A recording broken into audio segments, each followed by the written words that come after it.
This is Rachel Ruth Tate, the Astrology Roadshow, and the astrology of December 28th.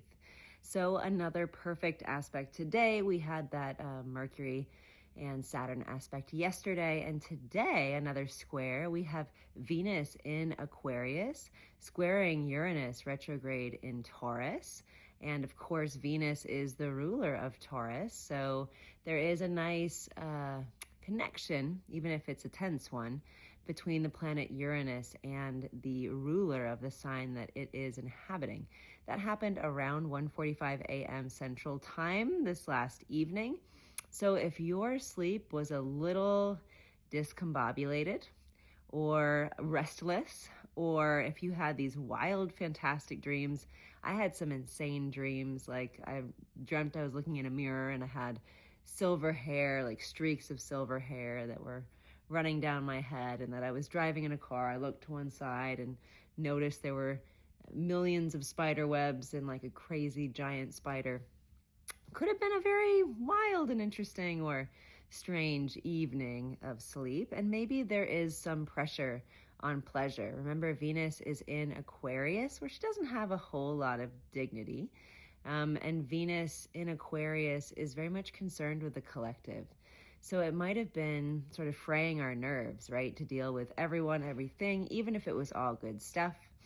And then some lunar transits today too. So we had the moon in Sagittarius doing its opposition with Jupiter retrograde in Gemini, which means then it was also going to square Saturn in Pisces very quickly thereafter. That Jupiter-Saturn square is still holding. And then the moon is conjoining Mercury in Sagittarius, again, still in its retrograde shadow. And right, we perfected that Mercury-Saturn square yesterday. So this is all pretty tight in the sky. There is a T-square going on between Mercury, right, which is on one side opposing Jupiter, and then Saturn right in there in Pisces, kind of creating that tension. And to me, the moon helps us to kind of parse it out. So if we were processing some stuff specifically around business, around siblings, around communication, around memories, around belief, right? This is Mercury in Sagittarius, value set, understanding the why, maybe doing some self-discovery or discovering, why am I like this, right? Jupiter and Saturn, when they're squaring each other, it's kind of like, all right, there's an issue. There's a major issue that we're working on. Again, like I've said in previous videos, something related to the end of 2020, beginning of 2021, when Jupiter and Saturn connected. This is asking us that question. What is the issue? Why is it an issue? What have we discovered about ourselves through the experience of this issue? And then how do we work through it, work on it?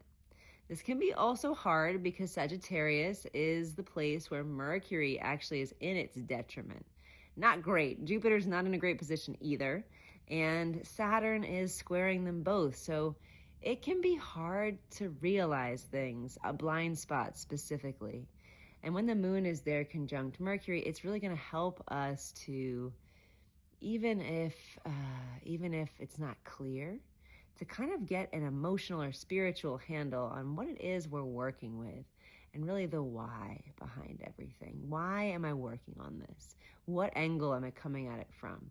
And I doubt that we'll be full of solutions at this point, but we're going to get some stuff handled. Just as an example, Jupiter right now is in my 11th house of hopes, dreams, groups. Saturn is in my 8th house of shared experiences, endeavors, and finances. And Mercury is currently, and the moon, sitting in my 5th house of joy and creative expression. And my parents had gotten me, so this is very 8th housey, as a holiday gift, a brand new iPhone, which I'm currently recording on so that I can make better, high quality content, 5th house Mercury. But dang if it wasn't so impossible to get this thing set up. I spent the majority of the day on, going to the AT&T store multiple times, calling multiple numbers. My dad was calling other people, texting service reps, trying to get this phone to accept its transfer over from my previous carrier. All that said, it all worked out in the end, but it was a struggle, right? A struggle to make things work, to understand why is this not working?